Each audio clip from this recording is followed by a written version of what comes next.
Welcome to Fireside Traveler. Today we have a bit of a reveal for you. What? What is it? What is it? Is it anything about the video you said where you were going to tour a bus? Oh, I'm still waiting. You are still waiting, and you're going to keep waiting. Like forever. What happened to the bus? Well, so we kind of thought the bus was going to be it. We've always been motorhome people, and this bus had been on this dealership lot probably for 4 to 6 months. We had seen it. Mm-hmm. And even before we put our other RV on the market and all of that, it was a school bus. It was a small, short bus, and it had, 5 windows in it? 5 windows. Which is, I guess, how they measure how long they are. So it was about 20 feet. We already bought an inverter for it. We did at a garage sale. $5. $5. Luckily, it was only $5. Anyone looking for an inverter, let us know. Anyway, we go to look at it right after I said, hey, tune in next week for the bus. And it was gone. So somebody bought it, or they sold it at an auction or something, but it was just gone. So we were like, okay, well, we can look for another bus, but the one in the condition that we were looking in would kind of be hard to find. It was a diesel. It had one of those 1,000,000-mile engines on it. I only had 114,000 miles on it, and it was super duper well maintained. It still had all the seats and everything in it. So we couldn't do the bus. But yeah, we could have looked around more for it. But then there became another love. Something else showed up. Everything kept being compared back to... We just loved it. And when we were looking at it, it was do we want to... We knew we didn't want like a big trailer or a fifth wheel or anything like that, just because the kind of traveling that we want to do now, kind of more like we used to in a tent, but get more of a hard-sided tent kind of thing with amenities and a kitchen and whatnot. Yeah. Definitely. So, it has a kitchen, it has the bathroom, we have heating and cooling. We can use it in any weather, and we can take it literally everywhere. So it came down to the Tab versus the Winnebago Micro Mini. Yeah. As you know, the Micro Mini was probably, about 10 feet longer. It was about 24 feet? Something like that. And they sold the blue one.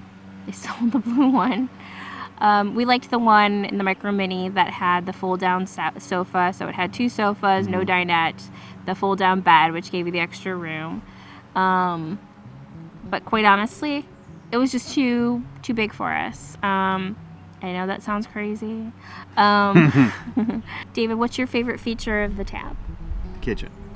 This. I like the outdoor kitchen.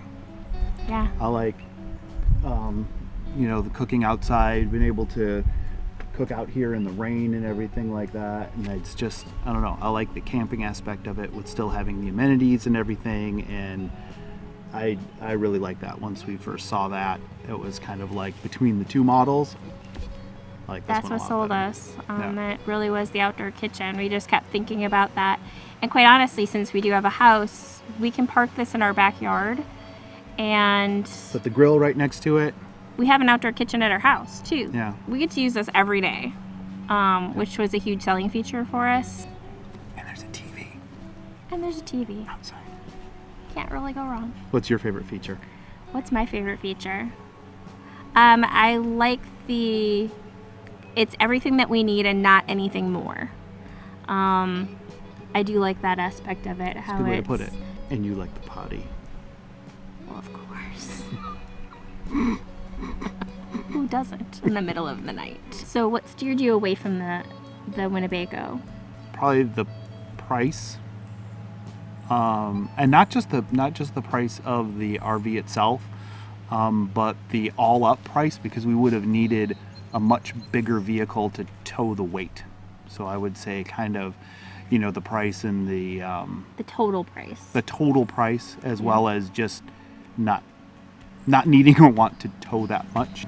And this, we got the depreciation basically already paid for by the first owner. Right. So this is a 2014, and our car is a 2013. We both just stumbled upon two things that are in really pretty good condition. But we looked for a long time to find the right age, the right price, and the right condition for all of it. Because they're both kind of like almost new condition. They really are. So, I mean, yeah, just keep looking when you're looking for RVs and you want to get a used one and you want to find something that's in a really good price range. And we haven't quite got the tow hitch for the vehicle yet. No, we're still working on that. So we'll get that installed this week. But it was so very cool because the previous owner offered to go ahead and drop it at our campsite, and yep, delivered it, and got it to be plugged in and everything right away. So we spent one night in it, just making sure everything worked and there weren't any leaks, and unwinterized it and all of that. Moved it 8 feet. We did. We actually physically, it got dropped back further, and we needed it to be back further in the spot so we could reach, all of the hookups, the facilities. And so we're like, hey, we know that these things can be pushed. Of course, we're on gravel, but we literally pushed it about 7 feet backwards. There's the two of us. So I am so not strong. Wonder Woman. I've got a question. Yeah? But it's for you guys. So the question is, any tab owners out there, small trailer owners, if you could help us out. We've never towed something like this. I mean, we've towed the smart car behind our motorhome. But the question is, do we need a sway bar? Do we need weight distribution hitch? Or do we just kind of need the ball, the chains, and you're good to go? I mean, it is really lightweight. It's between 1,600 and 1,700 pounds. Our SUV tows 3,500 pounds. I think the weight of the vehicle is between 3,400 and 3,700 pounds. So if any of that information helps decide that information, that would be great. Feel free to argue below. Comments. That would be really a good thing for us. What's next? Where do we go first? Where do we go first? Any adventures planned? We're going to kind of be a little bit local here first, so we can do some shakedown trips. But in September, we're going from Washington State and going all the way down to Albuquerque, New Mexico. And then from Albuquerque, we're going to the Grand Canyon. And then from there, we're going to be heading back to Washington. So quite a road trip. Make sure you stay tuned for that. It's going to be fun. So since we bought a used RV, what changes do you want to make to it? It needs like hooks and cup holders, those sort of things. Yeah. Those little changes that you're very good at. I need something right there. Something right here. Dog leash holder, key holder. Those cool hook things that you put in I'll show you the guys tiffin that were for sure. really cool. And things like, so in our wet bath, there's no place to put toilet paper. So what's with that? we're gonna get like a waterproof toilet paper holder. Maybe too much information, I don't know. And some places to stick our cell phones, so they're not just laying on the bed. Things like that, just little things. But I'll take you guys along for that. This year model, the table I think is ridiculously large. Oh yeah, we'll show that later. We actually had it down from sleeping in it for the night.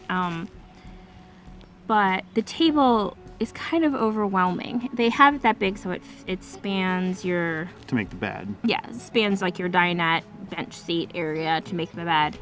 But apparently they have slats now, which are also much smaller. You can roll them up and put them under the seat.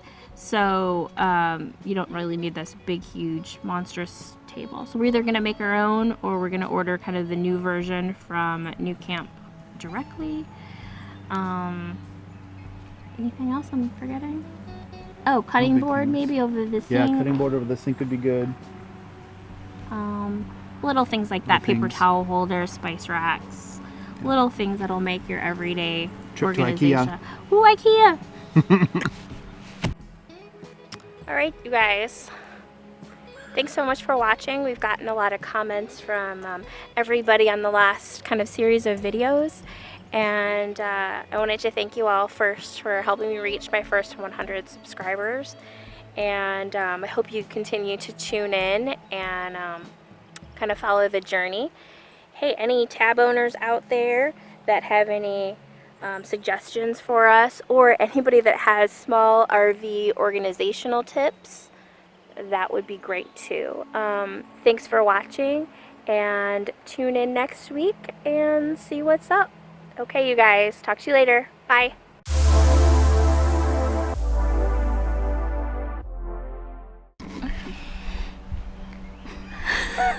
Too much? No. It always comes down to the black tank. There's the takeout T-shirt. T-shirt. It always flows down to the black tank. If it doesn't, you're in trouble.